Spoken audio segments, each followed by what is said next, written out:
Tommy Park sat on the red dirt outside the mining facility and drew pictures with a stick. He was 8 years old and bored. His mother, Rachel Kim, was inside the main building fixing something important. She always fixed important things. Tommy drew a spaceship in the dirt. Not one of the boring cargo ships that came to their colony, but a cool one with big engines and weapons. The sky above Kepler 442b was always purple during the day. Tommy liked that. Earth had a blue sky according to the videos, but he had never been there. He was born here on this mining planet at the edge of human space. There were 42 families here. Everyone knew everyone. It was safe and quiet and very, very boring. Tommy heard a sound like thunder, but the sky was clear. He looked up and saw 3 dark shapes coming down through the atmosphere. They were not human ships. The shapes were wrong. Too angular. Too sharp. His mother had shown him pictures of different alien ships during their lessons. These looked like Vraxian warships. The alarm started blaring across the colony. Red lights flashed on every building.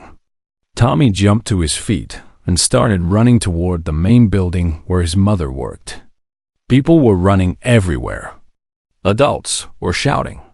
Children were crying. Tommy saw David Cho, the security officer, running past with a rifle in his hands. David saw Tommy and grabbed his shoulder. His face was tight with fear, but he tried to smile. "Tommy, this is a drill, okay?" "Okay. You need to get to the shelter right now." "Where is your mom, Dot?" "She is in the engineering building," Tommy said. His voice shook. "Those are Vraxian ships, aren't they?" David did not answer. He just pushed Tommy toward a group of children being herded toward the underground shelters by 2 teachers. "Go with them now. Your mom will meet you there." Tommy ran toward the group, but then he heard his mother's voice, screaming his name from somewhere behind him.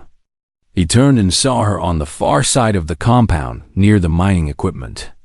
She was waving her arms frantically, trying to get his attention. Between them, a Vraxian dropship was landing. The blast from its engines threw up clouds of red dust. Tommy made a choice. He ran, not toward the shelters, toward his mother. He was fast for his age. He had always been fast. But the Vraxian ship landed before he could reach her. Tall reptilian figures in dark armor poured out of the ship. They had weapons that glowed with blue light. They moved quickly, spreading out across the compound. Rachel Kim screamed again. One of the Vraxians turned toward her and raised its weapon. Tommy could not see what happened next because David Cho tackled him to the ground behind a storage container. "Stay down," the security officer hissed. "Don't move. Don't make a sound." Through a gap in the containers, Tommy watched the Vraxians spread through the colony. They were not shooting anyone. Not yet. They were herding people together into groups. This was a raid, not a massacre. The Vraxians wanted prisoners or hostages. Tommy had learned about the Vraxian Empire in his studies. They were one of the older species in the galaxy. They thought humans were weak because humans showed emotions. They thought crying meant cowardice. David was talking into his radio very quietly. His voice was shaking. "This is Cho at Mayan Colony 7 Beta. We are under Vraxian attack. I repeat, Vraxian attack. Multiple hostiles. Civilians in danger. We need immediate assistance." He paused, listening. Then he said one more thing. "We have children here. At least 20 children." Something in David's voice when he said that last part made Tommy feel strange. It was not fear exactly. It was something else. Something harder. More Vraxians were coming now. Tommy counted at least 40 of them. Their leader was taller than the others, with silver markings on his armor. He walked to the center of the compound and spoke in perfect English through a translator device on his chest. "Humans of this colony, you are now prisoners of the Vraxian Empire. Surrender, and you will not be harmed. Resist, and you will be eliminated. You have no reinforcements coming. You have no warships in orbit. You are alone. Tommy felt David's hand tighten on his shoulder. The security officer was barely breathing. He whispered so quietly, Tommy almost could not hear him. Stay here. When I move, you run for the eastern storage facility. There is a maintenance tunnel that leads outside the compound. You hide there until help comes. Understand? Tommy nodded. He was trying very hard not to cry. He was trying to be brave like the soldiers in the stories his Aunt Lisa told him. Aunt Lisa was a Marine. She served on a big warship somewhere far away. She always said that Marines never gave up, never surrendered, never left anyone behind. David was about to move when a Vraxian patrol turned down their row of storage containers. There were 3 of them. They were scanning with devices that beeped and flashed. They were looking for people hiding, looking for him and David. The security officer pushed Tommy hard. Run, he said. Not a whisper this time. A command. Tommy ran. He heard David shout behind him. Heard the sound of gunfire. Human weapons and Vraxian weapons sounded different. Human guns made sharp cracks. Vraxian weapons made a humming pulse sound. Tommy heard both. He did not look back. His mother had always told him that if something bad happened, he should run and hide and wait for help. She said help always came. Tommy reached the eastern storage facility and slammed the door behind him. It was dark inside. The power was out. Emergency lights gave everything a red glow. Tommy ran through the rows of equipment and supplies, looking for the maintenance tunnel David had mentioned. His heart was pounding so hard it hurt. His hands were shaking. He found the tunnel entrance behind a stack of supply crates. The metal hatch was heavy, but he managed to pull it open. Below was a ladder leading down into darkness. Tommy climbed down and pulled the hatch closed above him. He was in the maintenance tunnel now. It was cold and smelled like oil and metal. He could not see anything. He felt his way along the wall, moving away from the compound. After what felt like forever, Tommy found a small side chamber. It had pipes running through it and a small ventilation grate that let in a tiny bit of light. He curled up in the corner and reached into his jacket pocket. His mother had given him an emergency beacon 6 months ago. She said it was just in case. She said he should never use it unless something really bad happened. Tommy pulled out the small device. It was gray and rectangular with one red button on top. His hands were shaking so hard he almost dropped it. He pressed the button. The device beeped once and a small light turned green. That was it. No sound, no alarm. Just a green light. Tommy did not know what the beacon would do. He did not know that it sent a special signal different from regular distress calls. He did not know that when a child in danger activated one of these beacons, it triggered protocols written into human military code decades ago. Protocols that overrode normal procedures. Protocols that turned professional soldiers into something older and more dangerous, far above in orbit. A human destroyer called the Indomitable received the signal. On the bridge, Captain James Lee looked at his tactical display. He saw the emergency beacon information. He saw the colony location. He saw the threat assessment showing Vraxian forces. Then he saw the age of the person who activated the beacon. 8 years old. Everything changed in that moment. Every person on the bridge felt it. Something ancient waking up. Something that had kept human children alive for 1,000,000 years of evolution. Captain Lee's jaw tightened. His pupils dilated. His heart rate jumped to 140 beats per minute. He looked at his crew. They were all staring at the same information. They all had the same expression. The expression that had once made saber-toothed tigers back away from human camps. The expression that said, "This ends now." Captain Lee's voice was completely calm when he spoke. "Battle stations," he said. "We are going in." The bridge of the Indomitable had been quiet before the signal came through. Captain James Lee had been reviewing routine patrol reports. Lieutenant Sarah Wang was monitoring long-range sensors. The rest of the bridge crew was going through the normal boring tasks of deep space patrol. Then the emergency beacon activated and everything stopped being normal. The ship's artificial intelligence, called Martha, spoke first. "Captain, I am detecting unusual physiological responses from all bridge personnel. Heart rates have increased by an average of 40%. Adrenaline levels are spiking. Stress hormone indicators are override that analysis," Martha, Captain Lee said. His voice was tight. "Pull up all data on that emergency signal." The main screen filled with information. Colony 7 Beta. Population 108. Vraxian attack force estimated at battalion strength. Civilian target. No military value. Standard raid for prisoners or resources. Then at the bottom of the screen, in red letters, beacon activated by registered child. Age 8 years. Name Tommy Park. Martha spoke again, sounding confused. "Captain, this colony has no strategic importance. The Vraxians are likely seeking prisoners for ransom or forced labor. Standard protocol suggests we report this to Fleet Command and wait for orders. Estimated response time would be 14 hours. The logical course of action, we are not doing the logical course," Captain Lee interrupted. He pressed the ship-wide communication button. "All hands, this is the captain. We have received a child in danger signal from Colony 7 Beta. The colony is under Vraxian attack. I am ordering immediate combat deployment. I don't care about protocols. I don't care about treaties. I don't care about anything except getting to that child." Battle stations. Now, throughout the ship, people moved with frightening speed.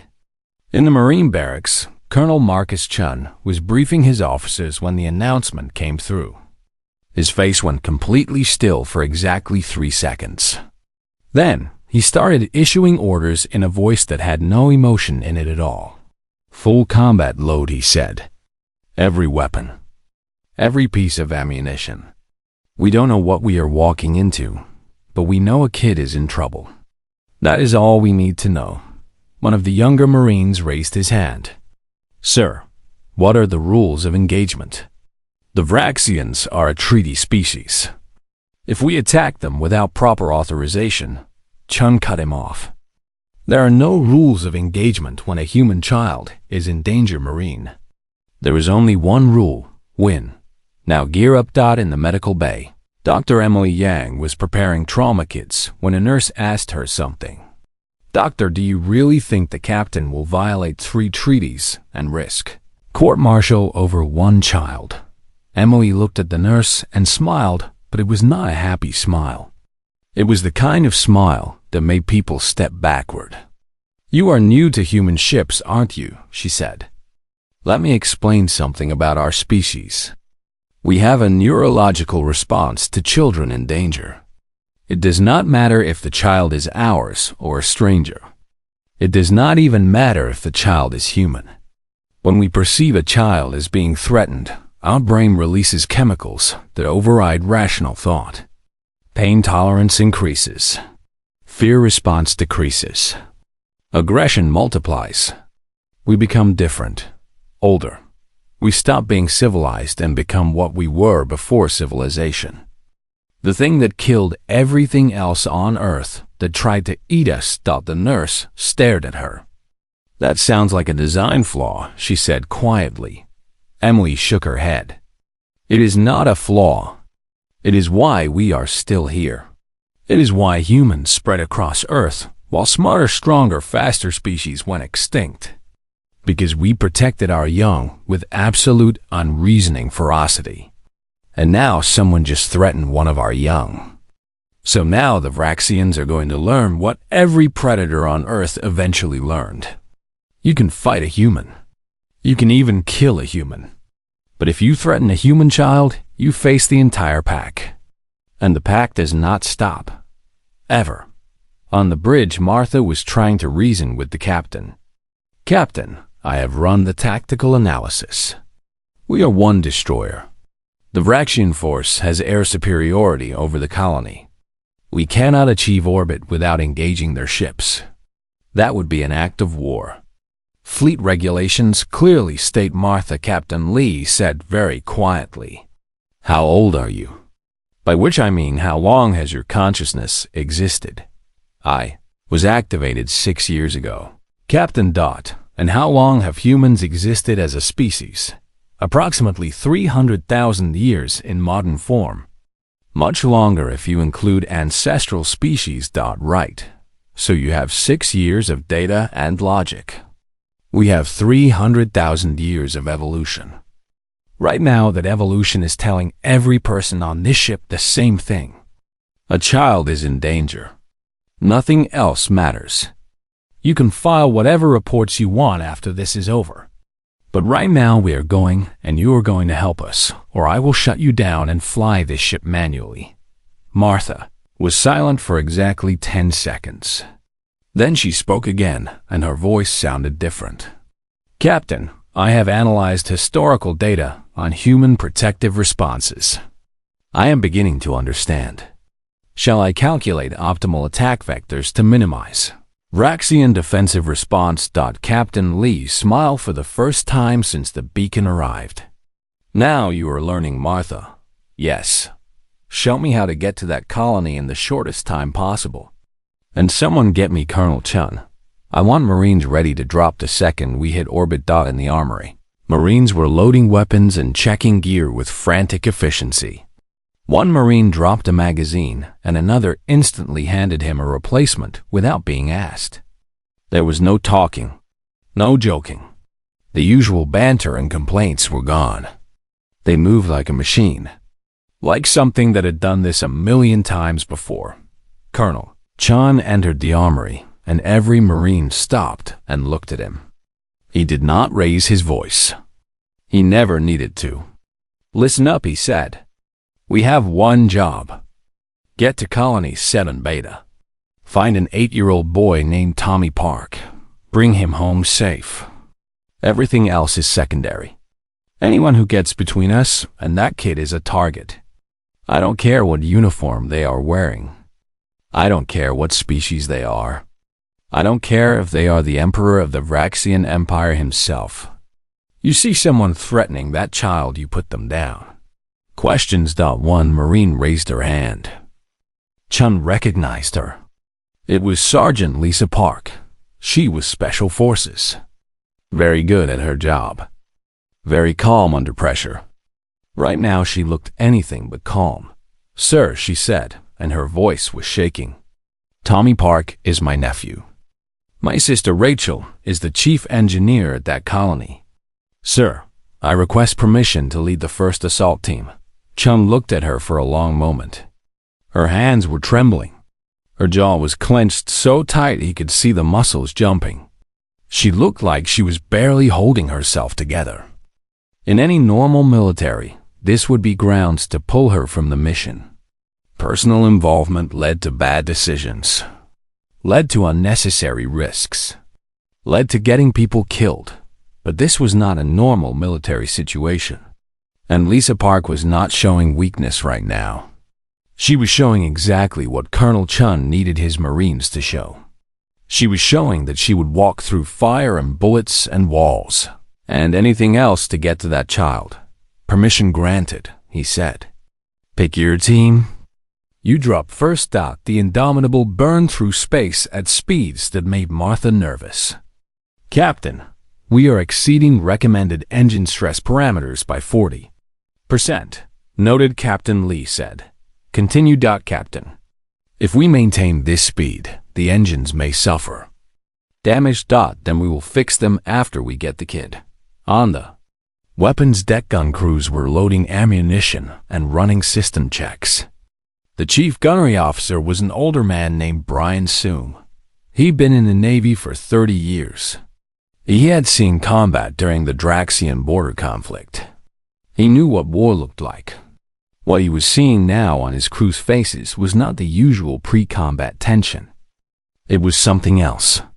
something that made him think of old Earth history, of ancient tribes defending their territory, of parents defending their children from wolves and bears and things with teeth. One of his gunners spoke up. "Chief, do you really think we can pull this off? One ship against a Vraxian battalion." Brian looked at the young man and thought about how to answer. Then he decided to just tell the truth. "Kid," he said, "I have been in the Navy for 3 decades. I have seen brave people. I have seen scared people. I have seen people do amazing things and terrible things. But I have never seen what I'm seeing right now.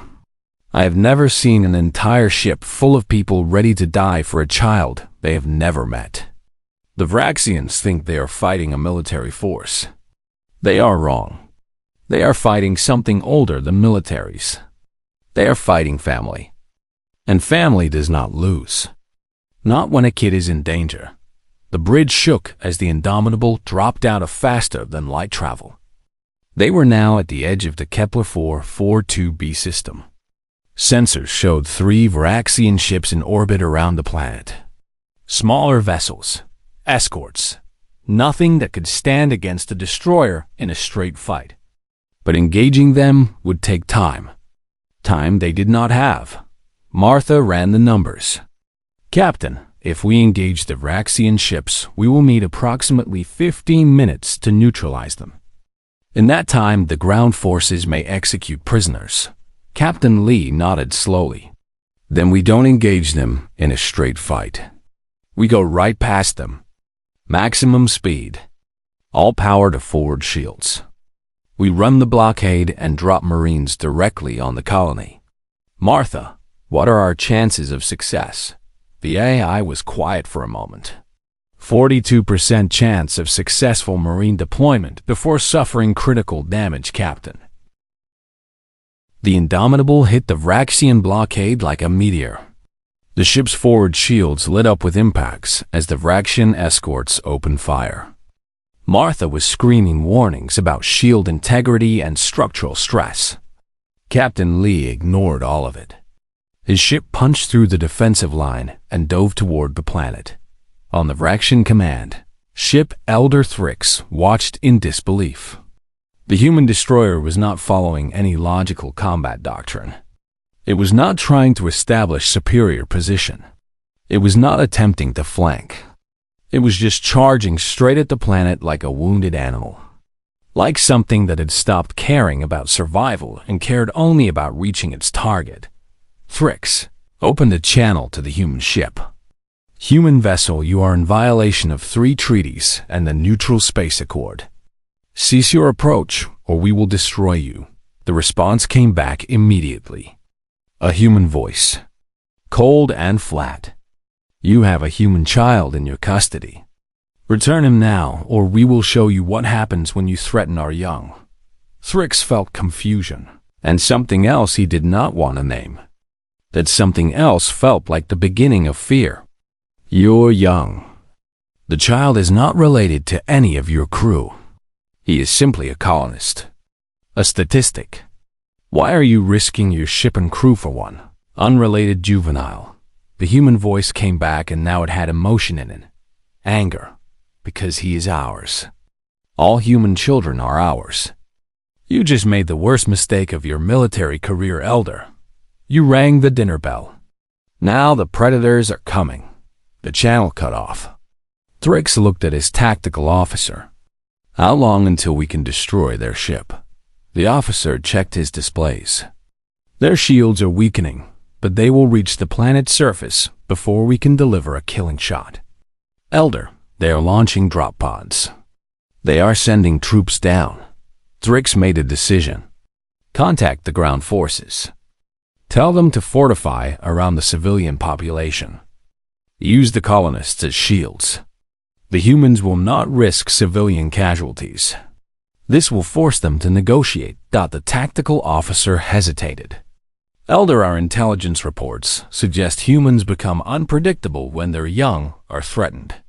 "Perhaps we should do as I command," Thrix snapped. "Humans are emotional creatures. That makes them weak. We will use their weakness against them." the Vraxian officer sent the message. He did not believe it would work. He had studied human military history as part of his training. He had read about Earth's wars, about how humans fought when pushed into corners, about what they did when their families were threatened. His superiors had dismissed those reports as propaganda. He hoped they were right. He suspected they were not. The first drop pod hit the ground 300 meters from the colony compound. Before the dust cleared, the door blew off and Marines poured out. Sergeant Lisa Park was first out.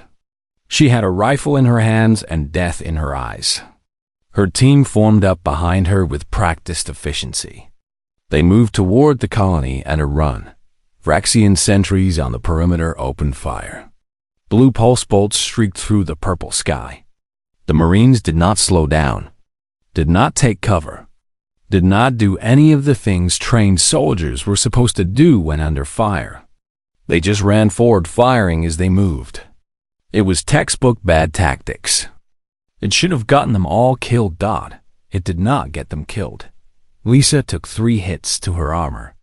The impact spun her sideways and knocked the wind from her lungs. She kept running. Another Marine went down with a leg wound.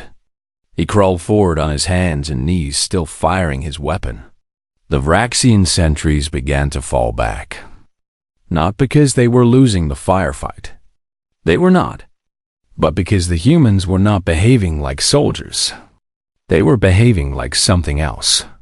Something that did not care about being hurt. Something that would not stop. More drop pods were landing now. The sky was full of them. Colonel Chun's voice crackled over the radio. All units converge on the main compound. Find the child. Everything else is secondary. Lisa's team reached the colony perimeter. The main gate was closed and barricaded. She did not slow down. She slapped a breaching charge on the gate and stepped back. The explosion tore the gate off its hinges. Her team rushed through into chaos. Vraxian soldiers were everywhere. They had prisoners clustered in the center of the compound, using them as human shields. Lisa saw her sister Rachel among the prisoners. Saw her mother's desperate face searching the crowd. Saw the moment Rachel recognized her. Saw her sister mouth one word. Tommy. Lisa's radio crackled. Park, this is Chun. What's your status? I have eyes on the prisoners, Colonel. They are being used as shields. I don't have eyes on Tommy. He is not with the main group. Chun's response was immediate. Then he is still free. Find him. We are 2 minutes out from your position. The Vraxian commander at the colony was a junior officer named Krax. He had been left in charge of the prisoners while Elder Thrix commanded from orbit. He had not expected human reinforcements. Had not expected this level of response. He activated his translator and shouted at the approaching Marines. Humans, stop your advance. We have hostages. If you attack, we will execute them. Stop now or they die. The Marines did not stop. They did not even slow down. They just kept coming. Krax felt his confidence waver. These were not professional soldiers following logical tactics. These were something else. He could see it in how they moved, how they held their weapons, how they looked at him and his soldiers. They looked at the Vraxians the way Krax's ancestors had looked at prey animals on their homeworld. A voice came over the loudspeakers. Human voice. Female. Calm. This is Sergeant Lisa Park. You have my nephew. His name is Tommy. He's 8 years old. Give him back, and we will let you surrender. Refuse, and we will take him back. Your choice. You have 30 seconds. Krax opened a channel to Elder Thrix. Elder, the humans are not responding to hostage protocol. They are still advancing. Orders. There was a long pause. Then Thrix's voice came back sounding strained. The child is not among the prisoners. What? The child is not there. Our troops lost him during the initial raid. He's hiding somewhere in the facility. Krax felt something cold settle in his stomach. Elder, if they find him first. Find him before they do, Thrix ordered. Secure the child. He's our only leverage. Axe started issuing orders to his scattered troops. Search teams moved through the buildings looking for one small human child. They did not know that the Marines were doing the same thing. They did not know that Lisa Park had already accessed the colony computer system and pulled up Tommy's last known location. They did not know that 15 Marines were converging on the Eastern Storage Facility. At that exact moment, Tommy heard the explosions, heard the gunfire, heard voices shouting in human languages and alien languages. He stayed curled in his small maintenance tunnel. He was shaking and crying, but trying to be quiet. His mother always said that Marines never left anyone behind.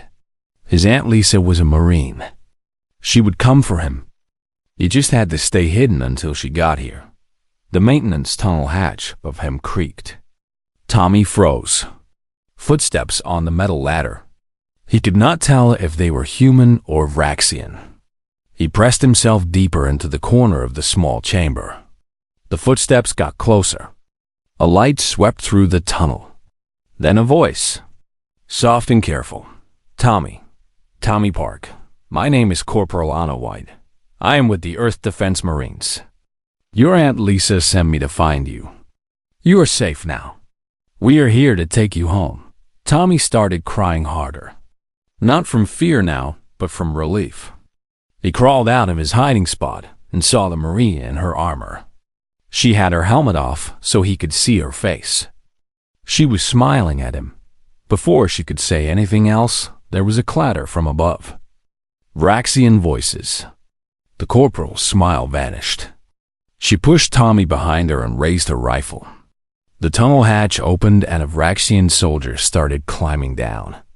He saw the Marine and Tommy and started to shout something. He never finished the shout. Anna fired 3 times.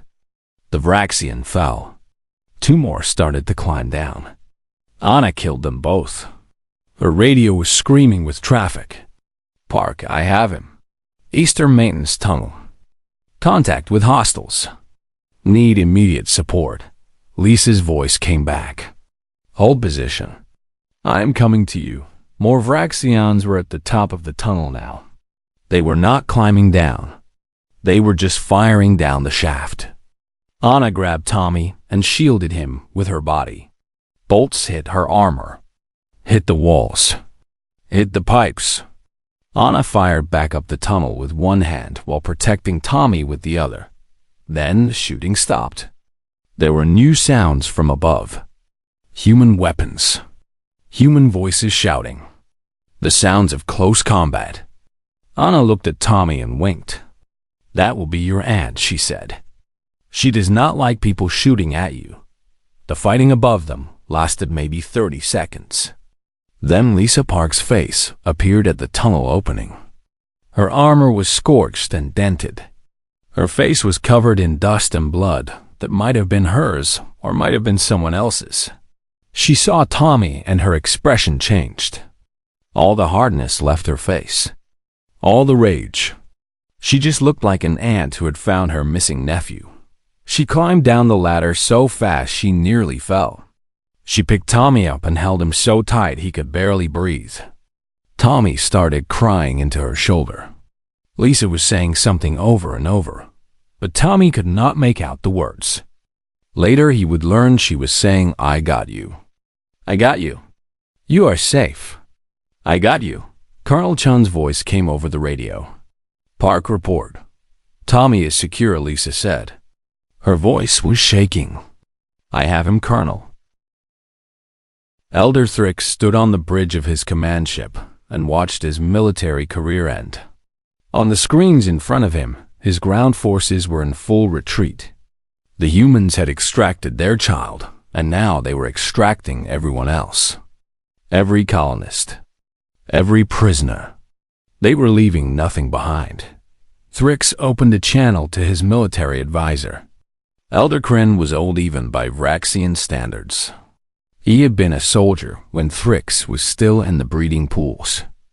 He had studied alien species for 5 decades. Right now his face on the screen looked haunted. "Kryn, what is happening?" Thrix demanded. "How did one ship do this? How did they overcome our forces?" Elder Kryn looked at him with eyes that had seen too much. "Have you accessed the human military database, Elder?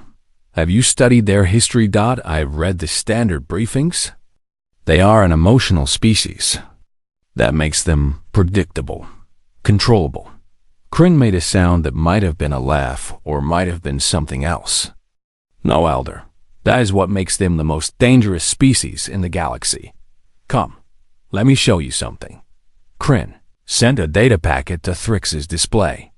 Historical records from Earth, evolutionary biology reports, hunting patterns, persistence, predation, endurance hunting. Humans had evolved on a planet where they were not the strongest or fastest or most dangerous. So they had developed different advantages. They could run longer than anything else. They could track prey for days. They could coordinate in groups with frightening efficiency. "Look at this," Kryn said. He showed footage from Earth. Humans hunting an animal called a kudu. The humans were not faster than the kudu. They just followed it. For hours. For a whole day. Until the kudu collapsed from exhaustion. Then the humans killed it. Not with strength. Not with speed. With patience and relentlessness. Thrix watched the footage with growing unease. "I don't understand. What does this have to do with today? Everything," Kryn said quietly. "Humans are pursuit predators, Elder. When they decide to chase something, they do not stop. Ever. They will run until their prey collapses. They evolved this strategy over millions of years. And then something else developed. Pack bonding. Family protection. Humans extend their concept of family beyond blood relations. They adopt other species as family. They protect each other's children as if they were their own. But the child was not related to any of the soldiers." Thrix protested. "It does not matter," Kryn said. "All human children are their children. That is how their psychology works. When a human child is threatened, every human in range responds as if their own offspring is in danger. Their brain chemistry changes. Adrenaline, cortisol, oxytocin. They become stronger, faster, more aggressive. Pain tolerance increases by orders of magnitude. Fear response decreases almost to zero." Kryn pulled up more data. Medical scans from the battle. "Look at this, Elder. This is a human Marine who was shot 4 times. 4 direct hits that should have incapacitated her. She kept fighting for another 8 minutes. Her body was flooded with endorphins and adrenaline. She did not even feel the wounds. Do you know what she was doing when she finally collapsed? She was carrying 2 wounded civilians to a dropship. She completed her mission, and then her body shut down." Thrix felt something he had not felt in decades. Real fear. We used the child as leverage. We thought it would make them cautious. Kryn looked at him with something like pity. "You did the one thing you should never do with humans, Elder. You threatened their young.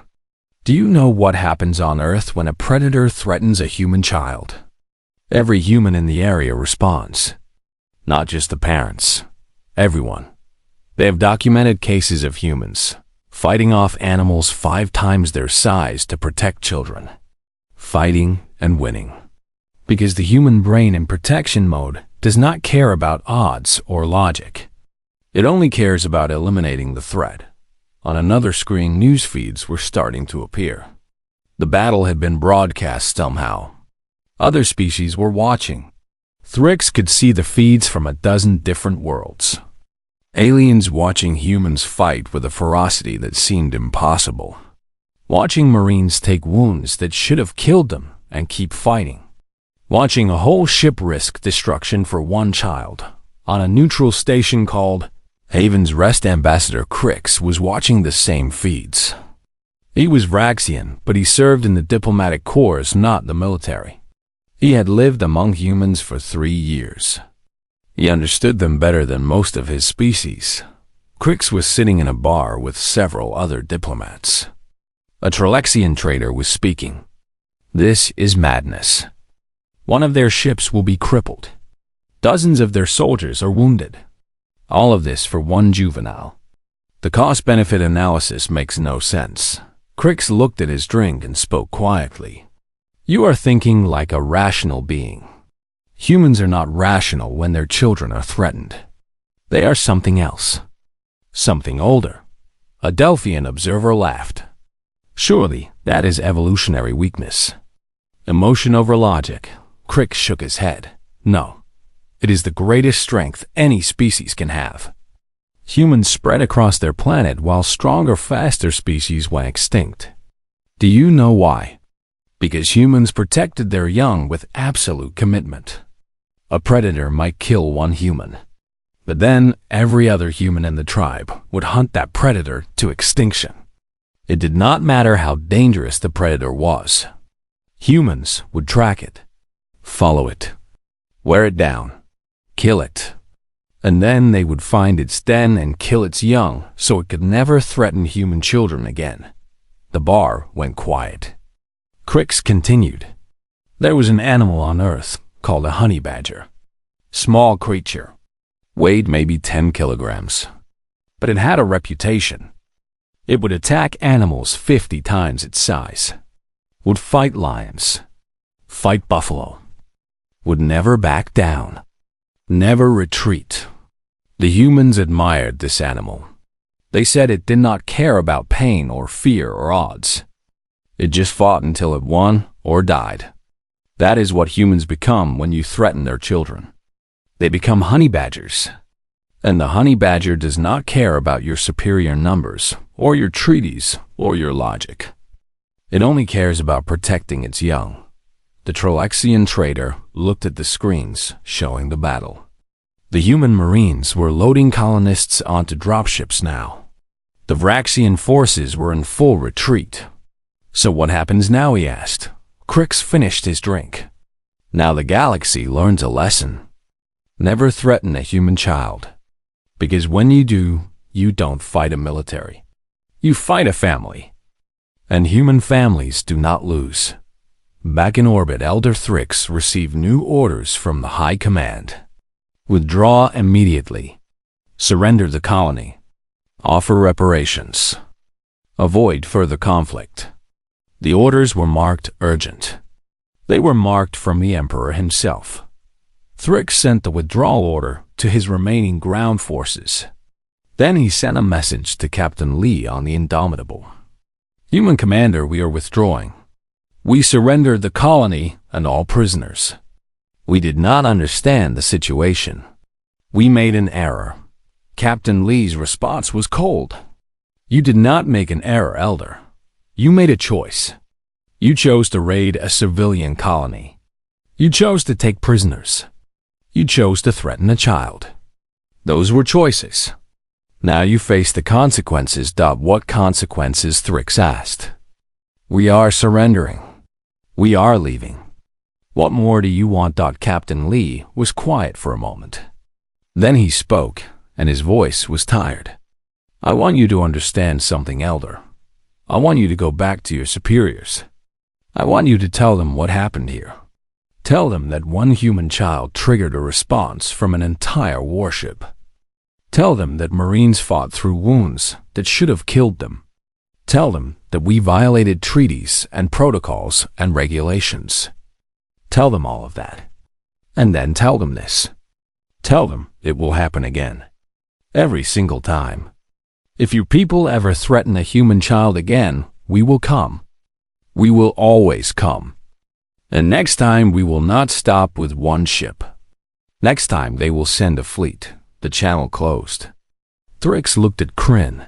His old advisor nodded slowly. They have changed the rules of engagement, Elder.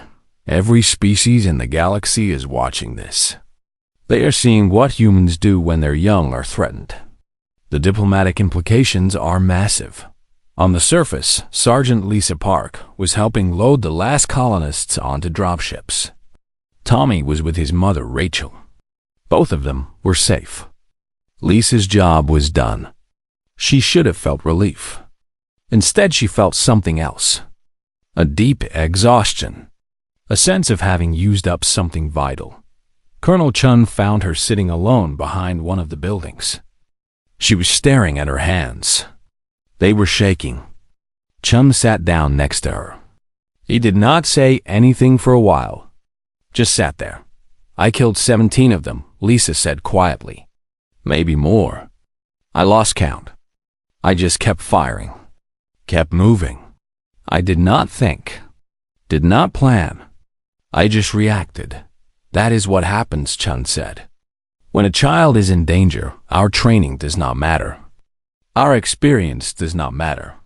We revert to something older. Something that kept our ancestors alive. Is that what we are? Lisa asked. Just animals following instinct. Chun shook his head. No, we are humans.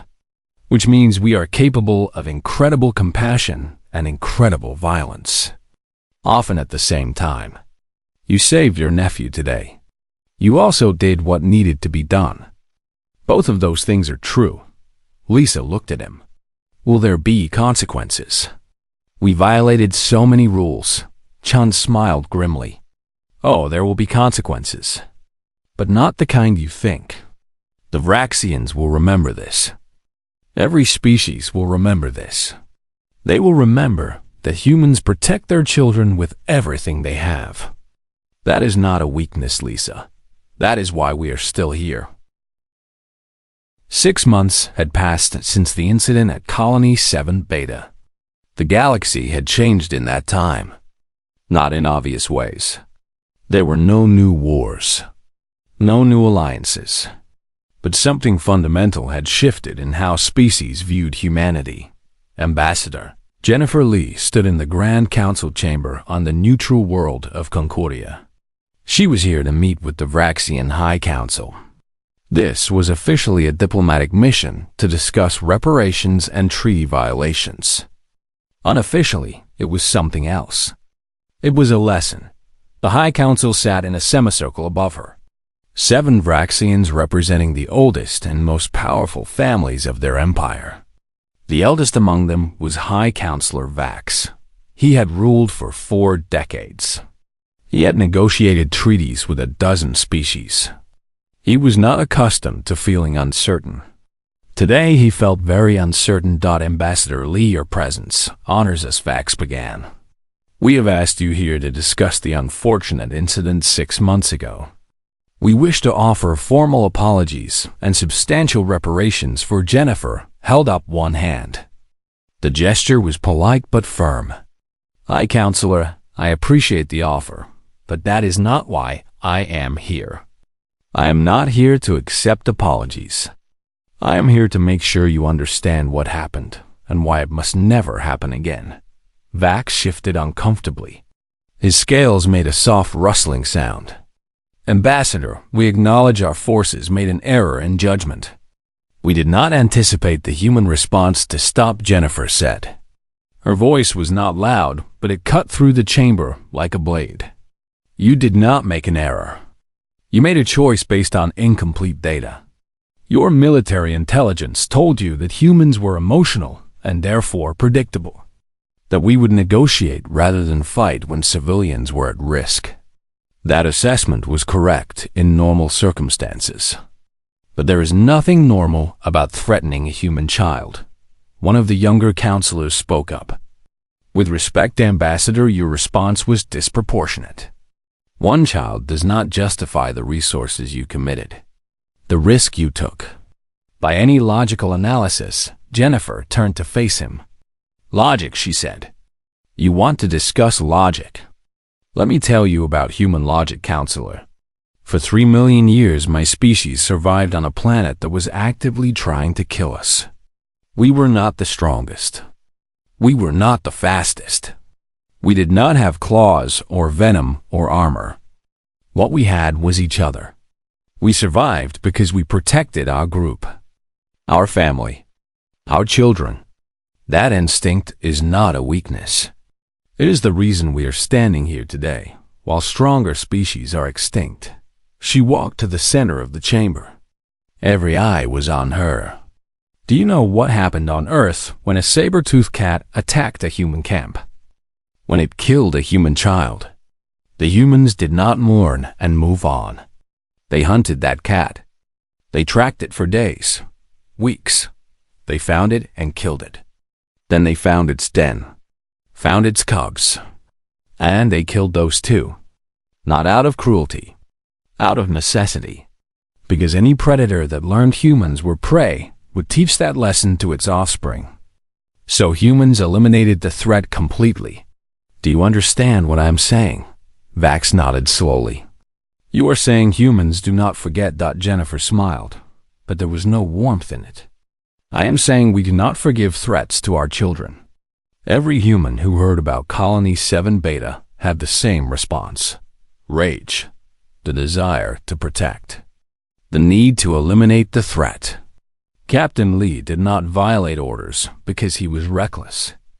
He violated orders because his biology gave him no choice. Every person on that ship felt the same compulsion.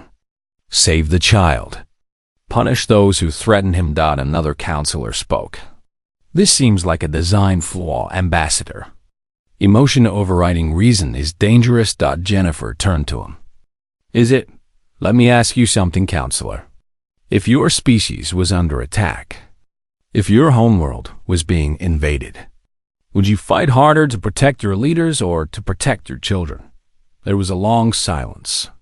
Finally, the counselor answered. Our children. Obviously. Then you understand, Jennifer said. All species protect their young. Humans simply extend that protection to all children. Not just our genetic offspring. Not just our immediate family. All of them. Every human child is part of our pack. Our tribe. Our family.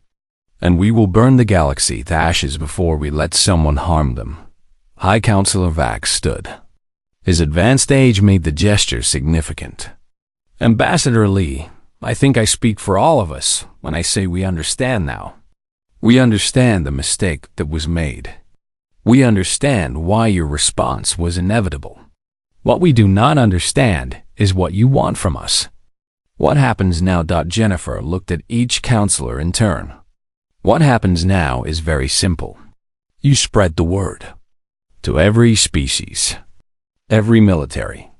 Every government. You tell them what you learned. You tell them that human children are off limits. Completely. Absolutely. No exceptions. You do not threaten them. You do not target them. You do not put them at risk. Because if you do, humans will come. And they will not stop until either the child is safe or everyone responsible is dead. Those are the only two possible outcomes. But what if the threat is accidental? Vax asked. What if a human child is harmed during a legitimate military operation? What if?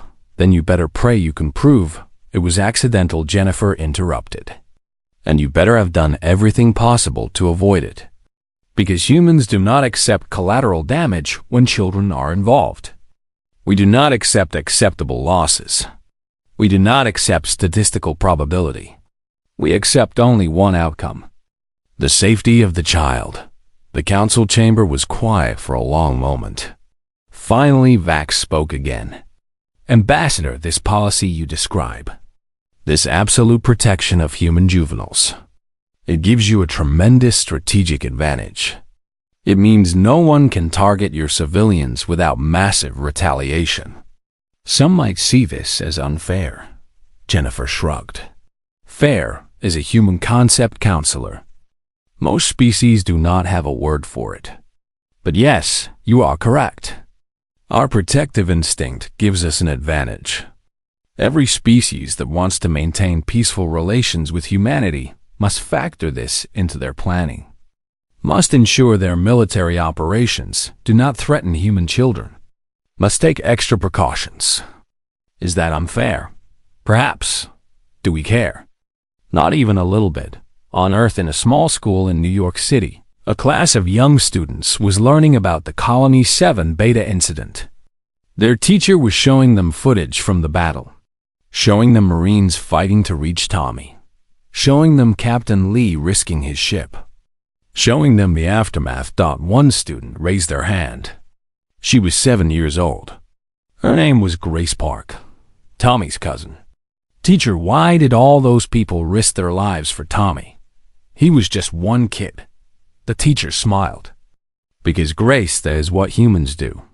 We protect our children. All of them. Every single one. It does not matter if they are related to us. It does not matter if we have ever met them. If a human child is in danger, every human who can help will help. That is what makes us human. Another student spoke up. But that Marine lady got hurt really bad. She almost died. Was it worth it? The teacher nodded. That is a good question. Sergeant Park did get hurt badly. She was in the hospital for 2 months. And I think if you asked her if it was worth it, she would say yes. Because Tommy is safe. Because she did her job. Because that is what family does. On the planet Traxxas, a group of alien military officers were studying the battle. They were from a species called the Droon. They were warriors. Proud. Strong. They had never lost a war in their recorded history. But they were watching the human footage with new eyes. One officer spoke. Look at this. The human at timestamp 42 minutes. She is shot 3 times. She should fall. She should retreat. Instead, she advances. How is this possible? Another officer who had studied human biology answered. Adrenaline. Endorphins. When humans perceive a child in danger, their body releases chemicals that override pain. That increase strength. That remove fear. It is temporary, but devastating in combat. But this gives them massive advantage, the first officer protested. They can take wounds that would stop us. They can fight through pain that would incapacitate us. How do we counter this? The answer is simple. You don't counter it. You avoid triggering it. You make absolutely certain that no Droon military operation ever threatens a human child. Because if we do, we will not fight human soldiers. We will fight human parents. And there is no force in the galaxy more dangerous than that dot in a medical bay on Mars. Sergeant Lisa Park was finishing her physical therapy.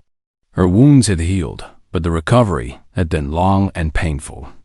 She was walking without assistance now. Running would take more time. Fighting would take even more time. Colonel Chun visited her during one of her sessions. He watched her work through her exercises without comment. When she finished, he spoke. The Marine Corps wants to give you a medal, Lisa, for valor, for heroism, for exceeding the call of duty. Lisa sat down heavily. Her legs were shaking from the effort. I don't want a medal, Colonel. I did what anyone would do. That is exactly why you deserve it, Chun said. Because you think what you did was normal. That any aunt would do the same. That level of selflessness. That level of commitment. That is what the medal represents. Lisa looked at him. Did we do the right thing, Colonel? We violated treaties. Started a diplomatic incident. Risked the ship and crew. For one kid.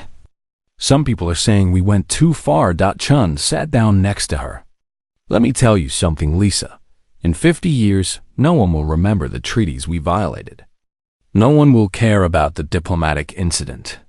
But they will remember that a human child called for help.